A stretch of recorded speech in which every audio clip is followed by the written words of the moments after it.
What if I told you that the most remarkable results in your life, they don't come from some massive, heroic effort? Nope. They actually come from changes so small, they're almost invisible. And that's the powerful, kind of counterintuitive idea we're digging into today. How these tiny, consistent actions can build on each other to create just incredible momentum. Think about it like this. Getting just 1% better or, 1% worse each day, it feels like nothing, right? I mean, in the moment, it's insignificant. But just look at the two paths this creates over time. These tiny trajectories, these small daily choices, they lead to completely different destinations. It's basically compound interest, but for your life. And this is where it gets really mind-blowing. Let's look at the upside. If you commit to getting just 1% better every single day, after a year, you're not just a little better. You're nearly 38 times better. That is the explosive power of compounding at work. It's not a straight line up. It's a rocket ship. But, and this is the scary part, that exact same power works in reverse. A tiny 1% decline each day, a small bad habit, cutting a little corner here and there. It doesn't just set you back a bit. It compounds into a near total collapse, bringing you down to almost zero. This is exactly why your daily systems, your habits, are so unbelievably critical. They decide which path you're on. Okay, so how do we make sure we're on that upward curve, right? Well, we're about to unpack a really powerful 4-step playbook for building better habits. Make it obvious, then attractive, then easy, and finally satisfying. And after that, we'll tie it all together with the most important piece of the puzzle, your identity. All right, first up, law number 1, make it obvious. So every habit you have gets triggered by some kind of cue. And you know what? The most powerful cues are the ones we see. The secret here isn't about having more willpower, it's about designing your environment so it does the heavy lifting for you. So here's a super simple way to do it. First, use something called habit stacking. You just link a new habit to one you already do without thinking. Like, after I pour my morning coffee, I will meditate for 1 minute. Second, you gotta prime your environment. Want to run in the morning? Easy. Put your running shoes right by the front door. You literally make the cue impossible to miss. So now the cue is obvious, but that's not always enough, especially if you kind of dread the action. And that brings us to law 2, make it attractive. Our habits are all driven by a craving for some kind of reward. So if a habit isn't appealing, you're always going to be fighting yourself. The key is to make you want to do it.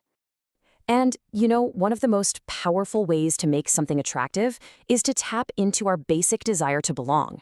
This quote just nails it. If you surround yourself with people who think working out is normal, guess what? Working out suddenly becomes normal and attractive. Your social environment can totally shape your desires without you even trying.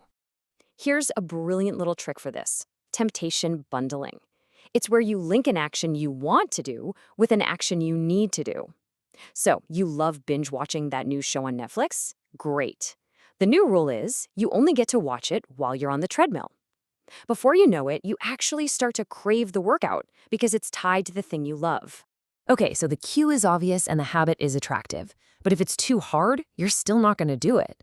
I mean, we are fundamentally wired to follow the path of least resistance. And that leads us to law of 3, make it easy. The goal here is to just reduce the friction and make good habits the most convenient option available. And the best way to make a habit easy is with what's called the 2-minute rule. You basically scale down any new habit so that it takes less than 2 minutes to start. Why? Because the goal isn't mastery on day 1. The goal is just to show up.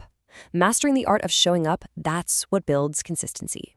Here's a perfect example of how this works. The goal, read before bed, can feel like a real chore sometimes. But read 1 page? Come on, that's effortless. And the magic is, you're not just reading 1 page. You're mastering the ritual of just opening the book, which is honestly the hardest part. The rest usually takes care of itself. Okay, we've made our habits obvious, attractive, and easy. But there's one final, absolutely crucial step: make it satisfying. And here's the problem. The rewards for good habits, they're often way off in the future. You work out today, but you're not going to be fit for months. So to make a habit stick, we have to find a way to feel successful right now. So how do we create that immediate satisfaction? You make your progress visible. Use a habit tracker, or just get a calendar and put a big X on it every day you complete your task.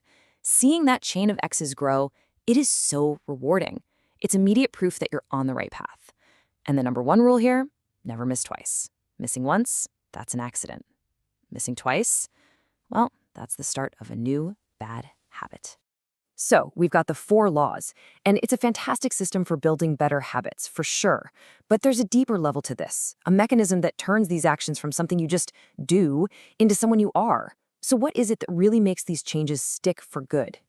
And the answer really lies in your identity.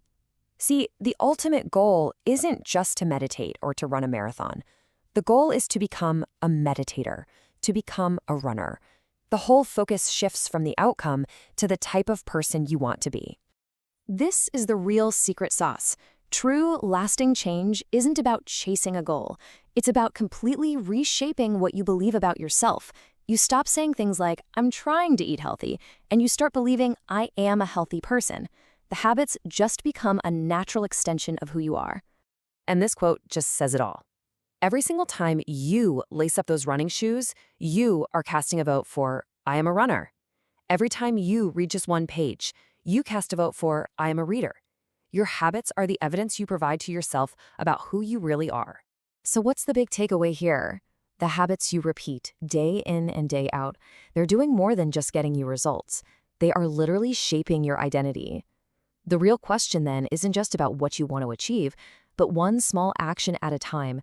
Who are you becoming?